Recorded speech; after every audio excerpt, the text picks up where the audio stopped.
Welcome back to Get Rich Education. We're talking about real estate syndication, aggregating other investors' money and putting that into one big deal with Robert Helms and Russell Gray. I think you've heard this before, but you really ought to be listening to their show. Their podcast is called The Real Estate Guys. Robert and Russ, this can seem pretty daunting to a lot of people, but having attended one of your syndication events myself, I know that there's a very easy question for a prospective syndicator to maybe ask a friend. And that is, if I found a deal like this, would that ever interest you? Yeah, you hit on a huge thing, Keith, and that is that as we go along our everyday business and life, people are interested in what we're doing. We go to networking events, we go to seminars and things, we meet other folks, and folks that are syndicating, their job is to find people that might be interested. And you come to realize pretty quickly, not everybody is, and that's perfectly fine. But there are a lot of folks who are happy with what they do to live, thrive, and survive, right? They aren't looking to go full-time into real estate, but they are looking to deploy some assets into real estate. And so syndication sounds like a big deal, and it can be. Russ said it's not just real estate. That's true. Almost every major motion picture is syndicated, and you can usually tell when you see a producer, and back in the old days, there would only be one or two producers on a movie. Today, there could be 12. Those are often the people that raise the capital to get the movie done. So you can syndicate a business, you can syndicate almost anything. But with real estate, most of your listeners understand investing in, say, a rental home in a great market. They find a market that makes sense. It's landlord friendly. The numbers work, right? They're paying attention to all that. And once they've got that kind of expertise, it's not that far of a jump to be able to syndicate. Imagine they're in a neighborhood and they own 3 or 4 houses, and their broker brings them a deal for a package of 6 homes in the area. And they think, well, gosh, I don't have enough for 6 homes. Well, this could be a perfect candidate for syndication. It's not multi-million dollars, but it's big enough that it has what Russ talked about, some room to scale and enough of a budget to hire the legal help that you need and so on. But maybe you're only raising $400,000, $500,000, $600,000. Now, on the other side, we've got folks that we've met over the years that have gone from just investing in single family houses to raising 10 million, 50 million, 100 million. We have 2 guys that are knocking on the door of $1 billion who came to the event like you did and had no idea what the word syndication meant at the time. So you can get big, but you also can start small. And I think that's the real message. You've already got expertise. You know something about a market or about real estate or about development or about tax. Whatever it is that you have already, you can parlay that into the ability to attract investors. I think it's about sharing. And, when you have a good deal and you want to share it with somebody to help them advance their financial future, they're grateful. It's not selling. They're happy to be involved in the deal. It can be very simple. 2 people can go in on a house. Anybody that's ever done an owner carryback, that's a form of a syndication. Even though they're not in equity, you can raise both equity and debt. So if you say, for example, I don't have good credit, I can't get a loan. Well, you might be able to raise money, and instead of giving someone title to the property, you give them a mortgage on the property and a pledge to pay them some income, which gives them a yield. And so they're just like, from their perspective, they've invested in a private mortgage. You've got a capital stack of debt and equity that makes up the deal. And once you master the principles at a small level, the only thing different in scaling is how big the project is and just adding zeros and commas to the numbers. Of course, the condensation on the pipe, the small percentages, whether it's profit or management fees that you get, I'd rather make 10% of a $10 million project than 100% of a $100,000 project, or even, you see what I'm saying? And so once you understand that basic concept, I think one of the other dangers for people, once they get the idea, I can syndicate, there's a lot of people that actually have syndicated that just don't know it's syndication. That's one level of ignorance. But the big problem is that when they've done it and they haven't followed the law. So syndicating, selling people an interest in any investment where their return on investment is dependent not on their effort or decision-making, but on yours. In other words, if you are the person putting the deal together and the people you're raising money from are depending on you to make them a profit, doesn't matter what the legal structure is, that is a syndication. And so you have to do it in a way that's compliant, or if something goes sideways, that's when you have the Securities Exchange Commission coming knocking on your door going, hey, you didn't follow the rules, and that can be trouble. You don't have to be afraid of it. It's like anything else, right? If you know how to obey the law in whatever business you're in, you're just going to comply. So one of the most important people you're going to have on your team is going to be an SEC attorney who's going to help you prepare the paperwork and understand what you can and can't do.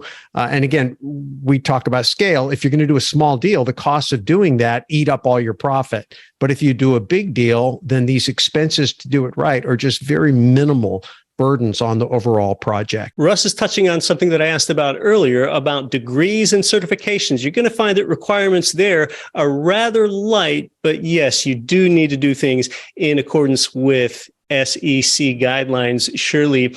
And some people still might find it daunting to attract investors or ask people for money. But, there are so many easy ways to do that. And I think one thing that a lot of us have learned in life when it comes to real estate deals or anything else is, say someone wants to syndicate some self-storage units. All right, well, they're pretty dry and pretty boring sounding, but a lot of times it doesn't come down to what you do. It comes down to why you do it, and really having a story and a bigger picture and a bigger purpose behind being a syndicator. Can you speak to that some more? Yeah, absolutely. In fact, our mutual friend Ken McElroy always says that the story is more important than the numbers. The numbers are important. The deal has to work. You have to be in a good market, and it has to make financial sense. But there's always a great story around any real estate project, property, or market. And the story can get enhanced when you layer onto it the passion part of it. We have lots of folks in our world that syndicate deals that are good returns, but that's not exactly why they're doing it. It's more of the conscious capitalism. There's a reason. There's a need they're trying to serve. People that are in more difficult neighborhoods who are trying to create clean, safe, affordable housing. And there's a lot to that. And that can be a great deal to syndicate. We have people that are doing far-reaching projects, around the world, not just in the US. And there can be this component there. Doesn't have to be, but when you're trying to attract investors, sure, they're interested in a return. But they're also interested in the impact that real estate can have. And let's face it, real estate is one of the best products for that, because we get to help families live in a clean, safe, affordable place, or businesses to work there, or food to be grown there. And so it's not all benevolent, but it's what Jim Rohn would call enlightened self-interest. When I invest in real estate, then I'm helping in a way. I remember the first time we had Robert Kiyosaki on our Investors Summit, and he stood up and he said, if you own one house and you live in it, then you're pretty selfish. But if you own a lot of real estate and you allow other people to live there, then you are generous. And to me, great. It's summed up by Zig Ziglar's quote: you can have everything you want in life if you'll just help enough other people get what they want. That's what you do with your show. That's what syndicators do. They help other people to make return. They help other people in terms of the properties and the marketplaces. And then if they do it right, they get financially taken care of as well. Sure, it's not complete altruism, but there can be a greater mission here. It's like I often say, hey, provide good housing. Let's abolish the term slumlord. It's interesting, Keith. I have a quick story kind of along those lines. And so there was a period of time where I served on the board of directors of a nonprofit organization in Santa Clara County.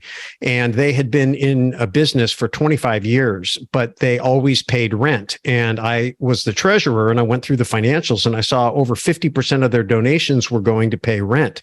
And I said, you really need to own real estate. But they didn't have any credit. They weren't really organized properly to be able to borrow conventionally. But they had a list of avid supporters who believed in what they were doing. So you talk about the story. And so we offered the investors, or we offered their list, the opportunity to help fund a building, but not as a donation, but as an investment. And so their list, their followers actually funded through their own retirement accounts the purchase of a building for this particular ministry to operate in. And the return on investment wasn't just financial. It was that they were actually funding something that they thought was good for their community, that they were already funding through donations and continued to do so. But they were also able to unlock the power of their balance sheet. And instead of just owning some random asset in Wall Street, they decided to own a valuable asset with a mission they believed in, right there on Main Street. So I'm a big believer of Main Street, investing in Main Street. In your local community, you and the people in that community are the first ones to know what that community really needs, whether it's an apartment building, a self-storage center, a new car wash, an office building, a medical hospital. It doesn't matter. You're the first people who know it's needed. You're the first people to understand the value it could bring to the community. Why shouldn't you be the people that actually fund it and earn the profits? We think you can, and we think you should, and syndication is how you do it. That's a terrific story, and that just makes so much sense. So real estate syndication, really a way for you, the listener, the viewer here, to go bigger, faster. If you've always wondered, what's next for me? And okay, maybe it is 1031 exchanging your duplex into a fourplex, or maybe it's something bigger sooner, or maybe it's just knowing that there is something bigger out there later. So, well, Robert and Russ, are there any last things about syndication that our audience really ought to know about? Because it's not something that we talk about very often. Yeah, I think the biggest thing is just to understand that there are legal and tax implications. That's not to scare anyone away from doing it. It's just to be aware. And mostly syndications are not registered securities. They rely on an exemption to security law, which means you need an attorney that knows this stuff, but there's a lot of good ones around. And then you also need to figure out, you're making a big change in that when you invest solely in your own account, then it's up to you if you do well, if you make mistakes, if you stub your toe. The minute I take $1 from somebody else, that is a sacred trust. I have no way to guarantee the return, but I am taking on a much higher degree of a relationship with somebody when they put their hard-earned money into my deal. And so you don't want to take this lightly. You have to be serious about it. I can wake up one day and say, oh, I'm tired of that fourplex. I'm just sick of dealing with it. I'm just going to sell it. Can't really do that in a syndication.